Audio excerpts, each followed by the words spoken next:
ዛሬም ሌላ በጣም ኤክሳይቲንግ ኒውስ ይዤላችሁ መጥቻለሁ። እንደምታውቁት ይሄ ባይብል አፕሊኬሽን በጣም ፌመስ ነበር ፕሌይ ስቶር ላይ በቡክስ ሪቪው ቶፕ 1 ላይ የነበረ በአንድ ሳምንት ውስጥ ከ10,000 በላይ ዳውንሎድ የነበረው ከ1,000 በላይ ሬቲንግ የነበረው ባይብል አፕ ነበር። ግን ያው ከፕሌይ ስቶር ላይ ስለወረደ በጣም ብዙዎቻችሁ ትጠይቁኛላችሁ፣ እንዴት እናገኘዋለን፣ እንዴት ማግኘት እንችላለን ምናምን የሚሉ ሀሳቦች ነበሩ። ያንን ብቻ ልመልስ አይደለም፣ ከዛ በጣም ልቆ በጣም ብዙ አዳዲስ ፊቸሮችን አካቶ እንዴት ማግኘት እንደምትችሉም አንድ ላይ ለመንገር ዛሬ መጥቻለሁ። ከ200,000 በላይ ማጣቀሻዎች የነበሩት በጣም ከስተማይዘብል የነበረ ብዙ ባይብል ቨርዥኖችን ያካተተ ሪዲንግ ስትሪኮች የነበሩት በጣም ቆንጆ አፕሊኬሽን ነው። አሁን ግን ከዚህ በጣም የላቀ አዳዲስ ፊቸሮችን አካቶ ነው ይዘው የመጣው። ታዲያ ዛሬም በተጨማሪ ለምን ይሄን አፕሊኬሽን ከሌሎች ባይብል አፕሊኬሽኖች የተለየ መርጣችሁ መጠቀም እንዳለባችሁ ልንገራችሁ። የመጀመሪያው ምንም አይነት አድቨርት የለውም። እንደምታውቁት ባይብል አፕሊኬሽን ስታነቡ ቤተክርስቲያን ውስጥ ሆናችሁ ወይ ጽሞና ላይ ሆናችሁ ባይብል አድቨርት ማየትና ስኪፕ ማለት በጣም አኖይንግ ነገር ነው። ቶታሊ ማስወገድ ያለብን በጣም እኔ ሳጠና እኔ ሳነብ በጣም የሚያበሳጨኝ ቸርች ውስጥ ከሆንኩ ደግሞ የሚያሳፍረኝም ነገር ነው። በዚህ ባይብል አፕሊኬሽን ግን ምንም አይነት ኢንተርኔታችሁን ብታመሩ ምንም አይነት ማስታወቂያ አይመጣባችሁም። አይ ኖ አዘ ዴቨሎፐር ጊዜን ገንዘቤን ኢንቨስት አድርጌበታለሁ። ኢን ሪተርን ሰዎች ይሄን ለማግኘት ብለው ማስታወቂያ ይለቃሉ።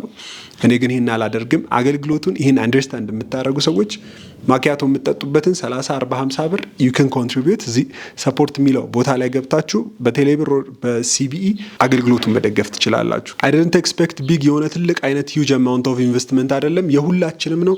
ትንሽ ትልቅ ሳትሉ ማኪያቶ የምትጠጡበትን ይሄን አፕሊኬሽን ፍሪ ያደረግነው ፕሪሚየም ያደረግነው እኛንን እንድንል ሁላችሁም የምትችሉትን ያህል ኮንትሪቢዩት እንድታረጉ በጌታ ፍቅር ጠይቃችኋለሁ። ታዲያ በዚህ በአዲሱ ባይብል አፕሊኬሽን ከተካተቱ ነገሮች መካከል የኢትዮጵያ ኦርቶዶክስ ቤተክርስቲያን 80 ያህሉ የካቶሊክ ቤተክርስቲያን የግዕዝ መጽሐፍ ቅዱስ እንዲሁም ከ20 በላይ የሆኑ በጣም ብዙዎቻችሁ ጠይቋቸው የነበሩና አምፕሊፋይድ ኢዚ እንግሊሽ ባይብል ቨርዥኖች እንዳለ ተካተውበታል። በተጨማሪም የቤተክርስቲያን አባቶችን ኮሜንታሪ ታገኙበታላችሁ። የግሪክና የዕብራይስጥ ኦሪጂናል ቋንቋ ስትሮንግ ወርድስ እያንዳንዱ ቃላቶች በዋናው ቋንቋ ያላቸውን ትክክለኛ ትርጉም እንድታውቁ እንድትረዱ የሚረዳችሁ ስትሮንግ ወርዶች ተካተውበታል። ሌላው ደግሞ የንባብ እቅዶች በአንድ ዓመት ባይብልን መጨረስ እያንዳንዱን ክፍሎች በተለያየ በወራቶች ውስጥ በሳምንታቶች ውስጥ የምታጠኑበት ስኬጁል ራሱ አዘጋጅቶላችኋል። ጀስት ፎሎ አፕ ማድረግ ብቻ ነው የሚጠበቅባችሁ። ይህም ተካተውበታል።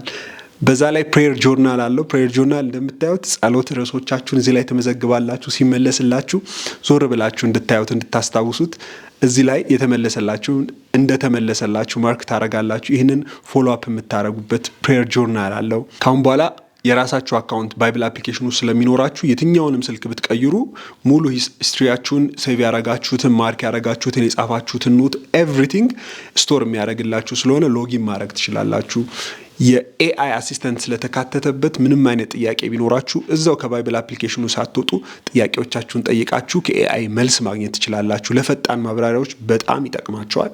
ቀጣይ አፕዴቶች ሲለቀቁ ደግሞ ከአፕሊኬሽኑ ወጥታችሁ ዳውንሎድ ማድረግ ከዚህ በኋላ አይጠበቅባችሁም። እዛው ባይብል አፕሊኬሽኑ ውስጥ ሆናችሁ አፕዴት ስትጠይቁ አፕዴት ካለ ኖቲፋይ ያረጋችኋል። ራሳችሁም ገብታችሁ አፕዴት ብትጠይቁ እዛው ከአፕሊኬሽኑ ሳትወጡ አፕዴት ማድረግ ትችላላችሁ። የዲጂታል ባይብል አፕሊኬሽን ላይ ሁልጊዜ የምናገኛቸው ሌላው ችግር የታይፖ ችግር ነው። የታይፒንግ ኢረሮች በጣም ይኖራሉ። እነዚህን ፊክስ ለማድረግ ምንድነው ያዘጋጀነው?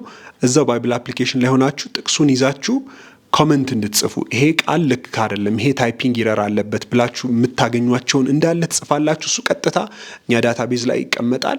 ከዛ ዳታቤዝ ላይ ቼክ እየተደረገ ኮንፈርም ሲደረግ ኤቭሪ ታይም አፕዴት ሲደረግ ምንም አይነት ታይፕ ኢረር እንዳይኖረው አድርገን የራሳችንን ፕሪሚየም ባይብል አፕሊኬሽን ቢውልድ እናደርጋለን ማለት ነው። እነዚህና በጣም ውብ የሆኑ እኔ በጣም የወደድኳቸው ቆንጆ ፊቸሮችን አካቶ የባይብል አፕሊኬሽን መጥቶላችኋል። የት ነው የምታገኙት? ጉግል ላይ ቀጥታ ገብታችሁ ቃሌ ላፕስ ብትሉ ቶፕ ላይ የምታገኙት ይሄ ዌብሳይት ነው። እዚህ ውስጥ ገብታችሁ ዳውንሎድ ናው ማለት ነው የሚጠበቅባችሁ። አፕሊኬሽኑ ይወርድላችኋል። ኤኒ ዋርኒንግ ከመጣ ዩ ካን ባይፓስ ኢት ኢንስቶል ነው ስትሉ ቀጥታ ማለፍ ይችላል። ከኤክስተርናል ሶርስ ዳውንሎድ ስለምታደርጉት ነው። ለአይፎን ተጠቃሚ ወይም ለአይኦኤስ ተጠቃሚዎች ደግሞ ቀጥታ ከአፕ ስቶር ላይ አፕሊኬሽኑ ካላችሁ አፕዴት ታረጋላችሁ። አፕሊኬሽኑ ከሌላችሁ ደግሞ ኢንስታል ማድረግ ትችላላችሁ ማለት ነው። ስለዚህ እንደነገርኳችሁ በጣም ብዙ አማውንት ኦፍ መኒ ኤንድ ታይም ኢንቨስት ያደረኩበት ነው። አገልግሎቱን ሰፖርት የምታደርጉት ላይክ፣ ሼር፣ ኮፒ ሊንክ እያደረጋችሁ ሰፖርት ላይ ገብታችሁ የምትችሉትን ያህል ሼር እያደረጋችሁ እና ባይብል አፕሊኬሽን ፕሪሚየም እንድናደርገው ጠይቃችኋለሁ። ወዳችኋለሁ። ተባረኩ።